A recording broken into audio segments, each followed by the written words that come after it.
Hi hello ఎట్లున్నారండి? అందరూ బాగున్నారా? బాగుండాలని మనస్ఫూర్తిగా కోరుకుంటూ మీకు స్వర్ణగిరి టెంపుల్ చూపించాలనే ఉద్దేశంతో వీడియో తీస్తున్నాను. కానీ నాకు టెంపుల్లోకి వచ్చి వీడియో తీయాలి అన్నంత అనిపించలేదు. ఎందుకంటే ఆ ఫీలు ప్రశాంతంగా అనిపిస్తుంది. ఏదో వర్క్ చేయాలి అన్నంత ఫీల్ అయితే లేదు. రిలీఫ్గా రిలాక్స్ అవ్వాలి, ప్రశాంతంగా నా మనసంతా గుళ్ళో పెట్టి నేను చాలా బాగుండాలి అన్నంత ప్రశాంతంగా ఉంది నాకు. కానీ నాకు ఈ మధ్య తెలిసింది స్వర్ణగిరి టెంపుల్ అని. అది ఓపెన్ అయ్యి కూడా 2-3 నెలలు అయిపోతుంది. ఇది ఎప్పుడు ఓపెన్ అయిందో నాకు తెలియదు. చాలా వరకు చాలా మందికి తెలియదు. ఇట్లా నేను వీడియో తీసి పెడితే తెలియని వాళ్ళు చాలామందికి వెళ్ళాలి, అందరూ చూసి ఈ గుడికి రావాలన్న ఉద్దేశంగా నేను వీడియో తీస్తున్నాను. ఈ గంట చూసారా? మనము గుళ్ళో గంట కొట్టకూడదు, బయట కొట్టాలి. మన కోసం ఆలోచించి ఎక్కడ మీరు గంట కొట్టినా ఖచ్చితంగా వినిపించిద్ది అనే ఒక ఉద్దేశంతో ఇంత పెద్ద గంట మనకి పెట్టారు. ఆ గంటని మేము కొడుతున్నాము. మా పిల్లలు కూడా కొడతానంటే కొట్టిస్తున్నాము. అసలు స్వర్ణగిరి టెంపుల్ వస్తే ఎంత ప్రశాంతంగా ఉందనండి. ఏ టెంపుల్కి వెళ్ళినా అంతే అనుకోండి. కాబట్టి ఈ ప్లేస్ అనేది చాలా స్పెషల్గా అనిపించింది. చూసారా శివయ్య ఎంత ప్రశాంతంగా ఎంత రిలాక్స్గా పడుతున్నాడో. ఇంకా అసలు ఆ నాగ పడవలతోటి అలంకరణ చేసుకుని అసలు చాలా స్పెషల్గా అసలు చూసారంటే డెకరేషన్ చేసినట్టే అసలు ఆయన ఒక మాలలా వేసుకున్నాడు. చాలా అంటే చాలా కనుల పండుగలా ఉంది. ఎందుకు అలా డ్యాన్స్ వేస్తున్నాను అంటే కాయిన్స్ శివయ్య మీద వేసి శివయ్య దగ్గరికి చేరితే మన కోరిక నెరవేరుది అని ఒక నమ్మకంతో వేస్తున్నాడు. చూసారా అన్ని కాయిన్స్ చాలా వరకు పడలేదు.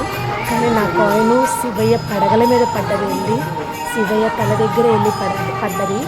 అసలు ఆ సంతోషం తట్టుకోలేక ఇప్పటికైనా నా జీవితం మారాలి, నేను చాలా హ్యాపీగా ఉండాలి, నేను నా భర్త, నా పిల్లలు, నా ఫ్యామిలీ అంతా బాగుండాలి అన్న ఉద్దేశంతో నేను కాయిన్ వేసాను. ఇప్పటి నుంచి మాది కొత్త లైఫ్ స్టార్ట్ అవ్వాలి, కూడా కష్టాలు అనుభవించాము. ఇక్కడి నుంచి అన్నీ కట్టెక్కాలి, నేను చాలా ప్రశాంతంగా బాగుండాలన్న ఉద్దేశంతో కాయిన్ వేసాను. దేవుడు మమ్మల్ని దీవించినట్టున్నాడు. కాయిన్ ఖచ్చితంగా ఆయన తలపు దగ్గరికి వెళ్ళి చేరింది. చూసారా శివయ్య ఎంత ప్రశాంతంగా పడుతున్నాడు. ఆయన చూస్తుంటే మనకు కూడా మన బాధలన్నీ మర్చిపోయి ప్రశాంతంగా ఉన్నట్టుంది కదా. గుడికి వెళ్ళేది మన కష్టాలు, మన బాధలు, మన అన్నీ పోవాలని వెళ్తాం గుడికి. ఈ శివయ్య కొడుకునే విధానం చూస్తే మనకు కూడా ఎంత ప్రశాంతంగా అన్నీ కట్టేసేసి అన్నట్టు అనిపిస్తుంది కదా. ఇదిగోండి తిరుపతి మీద ఉండే అసలు చాలా బాగుంది కదా. తిరుపతి నేను ఇప్పటి వరకు వెళ్ళలేదండి.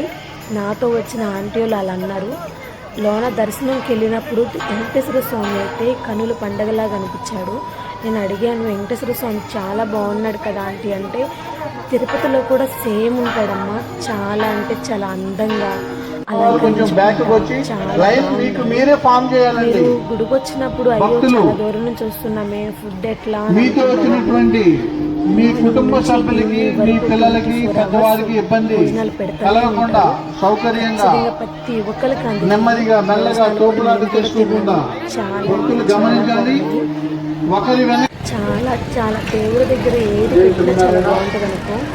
మేము 10 మందికి పెట్టే స్టేజ్కి మేము రావాలి అని మనస్ఫూర్తిగా స్టేజ్కి ఇంకా వెళ్ళలేదు, రావాలి అని కోరుకుంటూ దేవుడి భోజనాన్ని అందరికీ పెడుతున్నాం. మేము స్టేజ్కి మమ్మల్ని తీసుకెళ్ళి దేవుడా అని మనస్ఫూర్తిగా కోరుకుంటూ నేను మా హస్బెండ్ చాలాసేపు ప్రార్థించాను. దేవుడు సొంతగా మేము కూడా 10 మందికి భోజనాలు పెట్టే విధంగా మమ్మల్ని దేవుడు దీవించాలని నేను మనస్ఫూర్తిగా కోరుకుంటున్నాను. అట్లా కానీ ఇంకొకటి చిక్కు కూడా వచ్చి పడ్డది. ఏంటంటే ఏది వేస్ట్ చేయొద్దు, కొంచెం అన్నం ఉండి కోరుకోరు. అంటే ఉద్దేశం ఏంటంటే బలవంతంగా మనకు పెట్టాలని కాదు. అలా ఒక 10 మందికి చెప్తే చూసిన ఇంకొక నలుగురు అయ్యో అన్నం వేస్ట్ చేయకూడదా అని తగ్గించుకుని పెట్టుకుని కడుపు నిండా తినే ఉద్దేశంతోనే ఈ వీడియో.